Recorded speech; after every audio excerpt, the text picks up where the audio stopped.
Alright, so we're leaving mainland here with the dock. I have Captain Scott there piloting the boat, and we are going to head over to his island that's in the middle of the lake, where we need to get Wi-Fi and we need to get smart cameras set up. So it's about 800 feet away from the house, and we're going to beam the internet from his house through the air, through the trees, out to the island. So let's see how it goes.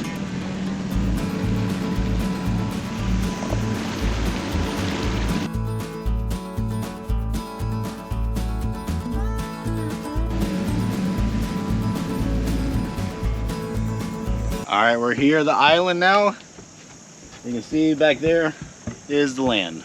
All right, if you need a way to get Wi-Fi or internet from one building to another building or out into your woods to get a camera set up, or some other remote need where you need Wi-Fi and a regular Wi-Fi access point just doesn't cut it because it doesn't get the signal far enough out, and or your devices don't have, like your cell phone or a camera doesn't have enough Wi-Fi power to get the signal back to the main locations. Well, what you probably want is a point-to-point or a point-to-multi-point connection. That's what I have here. I have two different versions.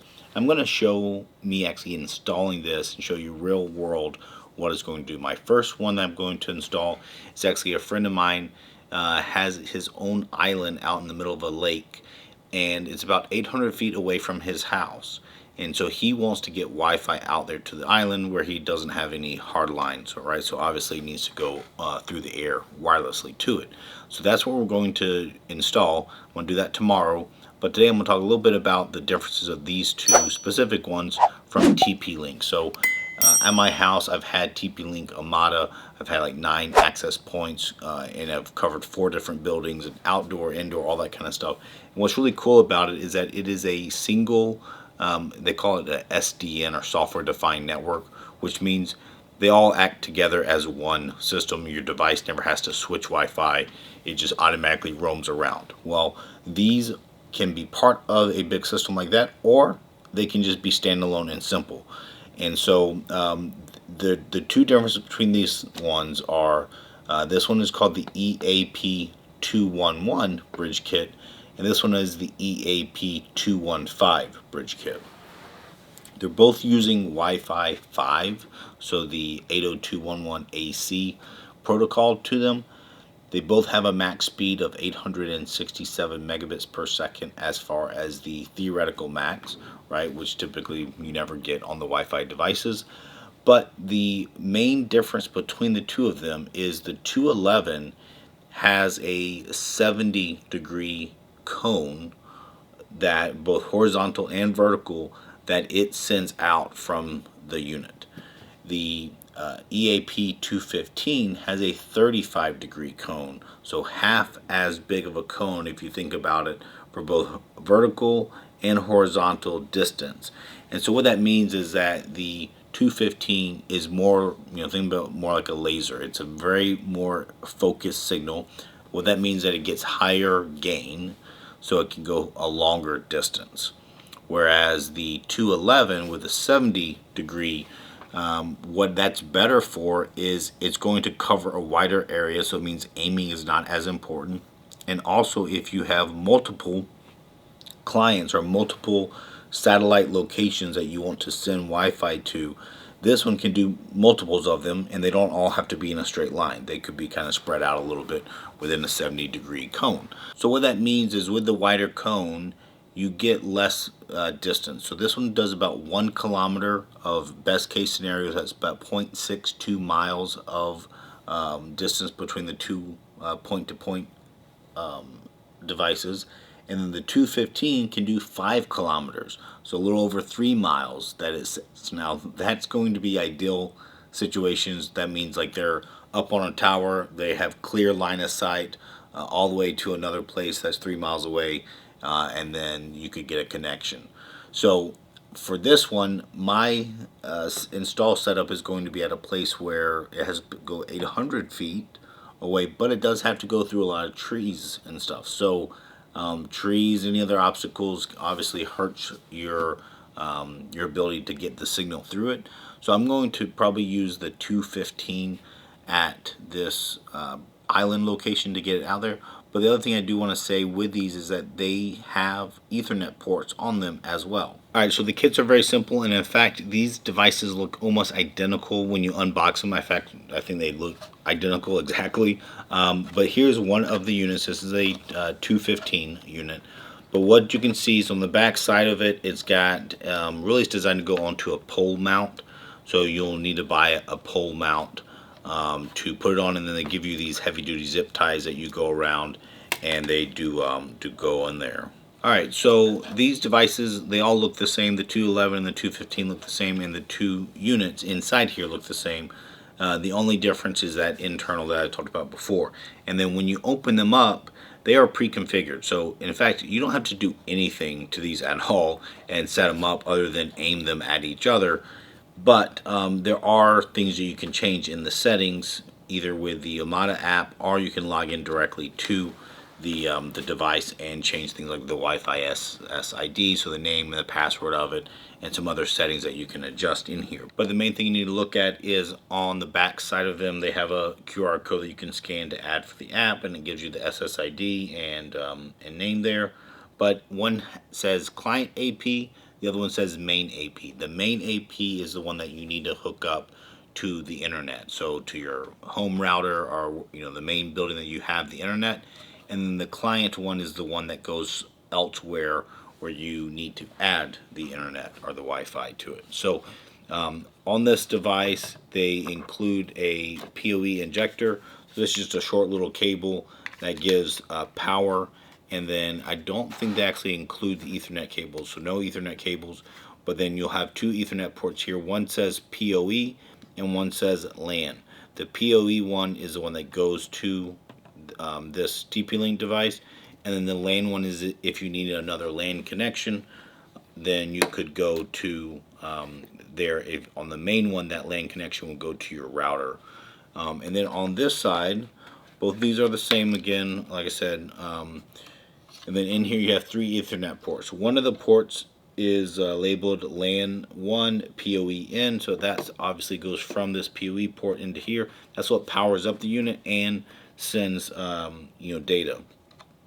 The next two ports are extra LAN ports. They're all 1 gig ports here, and you can use this as a little switch or a little hub, so you can add some other Ethernet wired devices off of this guy.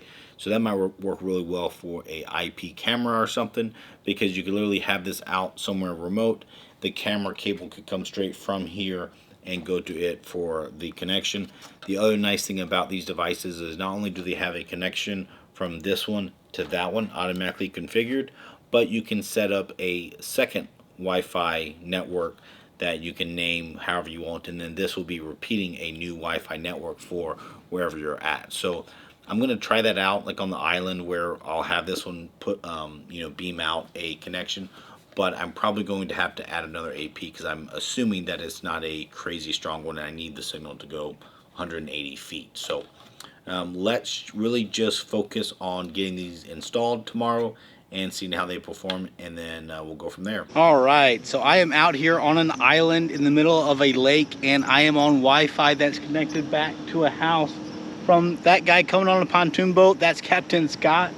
He's coming from his house. It's about 700 or 800 feet away to here, and the far side of the island is about 1,000, 1,200 feet away from the house. But I have Wi-Fi that I had beamed over from the house to here.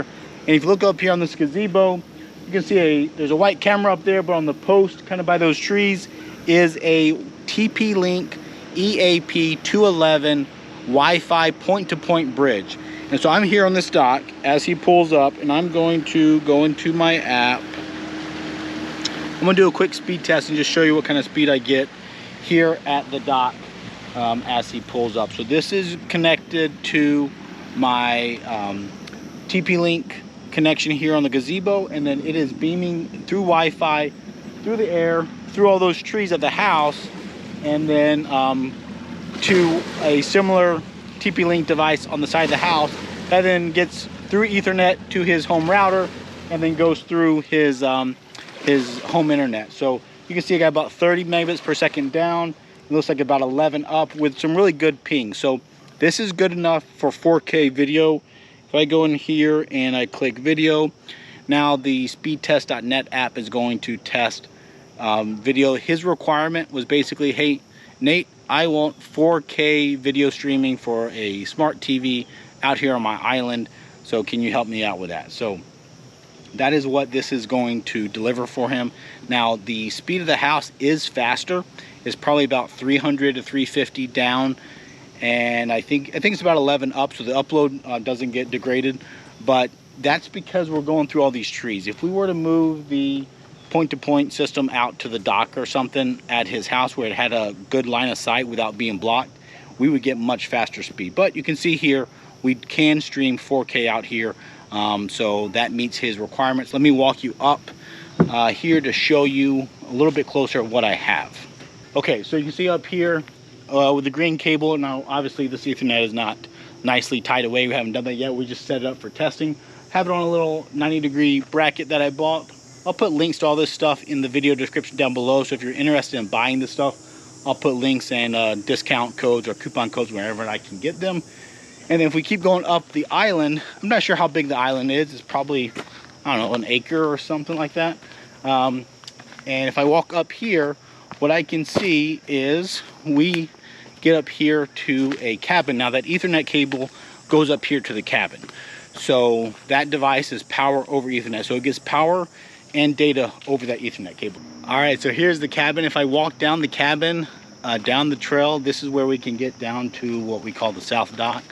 And so this again has a camera, and we want to get Wi-Fi to it. So this is about 180 feet, I think, from the cabin that's behind me, and it's downhill quite a ways. And so I want to get Wi-Fi out to it, right? So this is a wavelength extender, but you can use any kind of extenders. I might want to get a TP-Link extender so it keeps in the same system. I get a Omada one.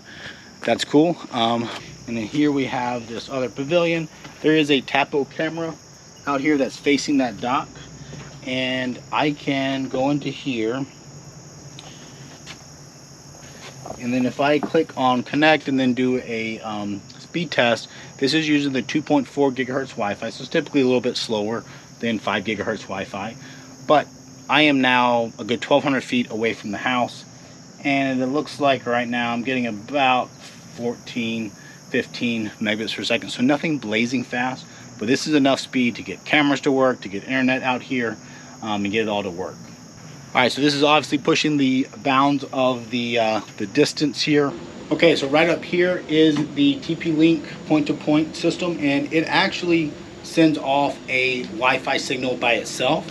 So I'm going to connect directly to that. This is going to take my other Wi-Fi system that the island has out of the equation, and we're going to rerun a test just to see how it does. Okay, so you can see there that we got about 43 down. So certainly it's dropped speed from the house because of the signal quality that we have for these units. We're going to try to tweak the aim a little bit better and see where we get. But this is usable speed. This allows us to get the fast enough internet that we need for the island itself to have 4 cameras set up, and we're good to go. All right, so now I'm hopped on the actual extended Wi-Fi node. So this is connected down to the TP-Link one, and I am doing a speed test here at the cabin. All right, so let's test this and see if we can get the video that he's requested. It's going to be close. There we go. So we can get 4K streaming through this connection. This is hopping from the home router to a TP-Link point-to-point from the house to a TP-Link point-to-point on the island, and then up actually via Wi-Fi to another Wi-Fi extender to get it to here. So lots of hops and ways. We're still able to do 4K streaming. All right, so I'm up here at the house. Down there you can see is the lake, and that's where his dock is. Over here on the side, hanging off the side of the house, right over there by that corner of the house, is the other TP-Link Wi-Fi unit. So it is pointed almost towards this other house through all those trees, and it's 800 feet to the island that it has to get to. So quite a distance and lots of obstructions in the way. All right, so this is the app. This is the Omada app, and you don't need any type of controller. You can do standalone mode and just use a direct connection. So I'm on Wi-Fi, connected actually to this guy's Wi-Fi, and then you can see here it shows it's connected through channel 36 and out to the island. I can click on that, and I guess real quick, if you don't know, there's a Wi-Fi. If you're on this one, I think this is the default page. You gotta click the bridge so you can find your bridge, and then you click on that, and it's going to show you here these two devices. Now I can click on them and go into more settings, but what I want to do here is antenna alignment. So the first thing I'm going to do, you see it's minus 84. I'm going to click on this, and it's showing you my strength is poor. So I'm going to try just moving this slightly and see if it makes a difference, to see if it goes better or worse. I'm going to go up and down a little bit just to see if I have any difference in speed.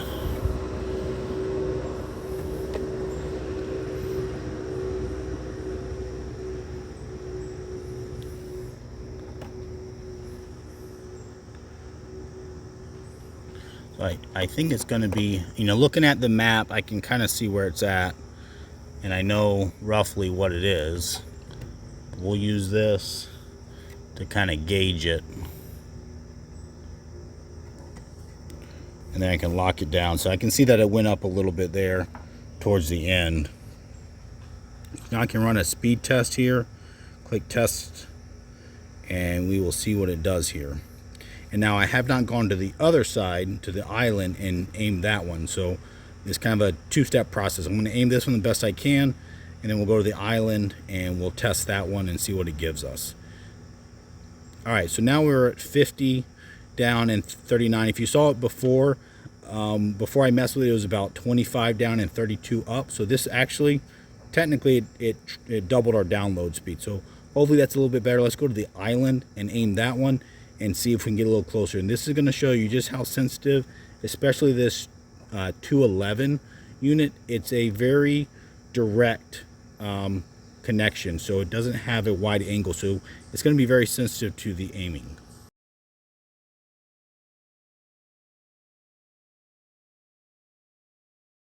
Alright, so this was a really fun video because it was a challenge, and it was something that he brought up to me. I said, you know what, I think we can handle it, and so I was really happy that we got the TP-Link products to go out there and set it up, and not only get the performance that he wanted, but also set up things like cameras and whatnot on his island now that he has that newfound Wi-Fi. So the speed met his needs of getting the 4K streaming, but we did lose a lot of speed from the house, and that's really most likely because of all of the trees that we had to go through, both on the main land where the house is as well as the island itself. So I actually have plans to go back this fall and maybe see if we can do some tweaking here or there to get some speeds up a little bit higher. But certainly this point-to-point system is exactly what we needed for this type of situation. But it applies for you as well if it's for a barn, if it's for a cabin further away, even a house to house. I've helped other people's beam internet from one house to the next house beside it because one couldn't get the same service as the other one. So there are a lot of options out there. If you have any questions, I'm sure you probably do actually, do use the comments down below. Put them in. I will try to read those.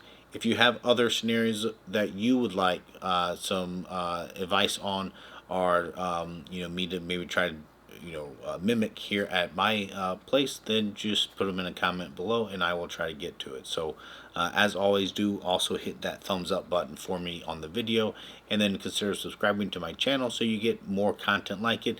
And don't forget that little bell icon, because that's going to help you get notified when my new content comes out every week. So thanks for watching, and stay tuned for the next one.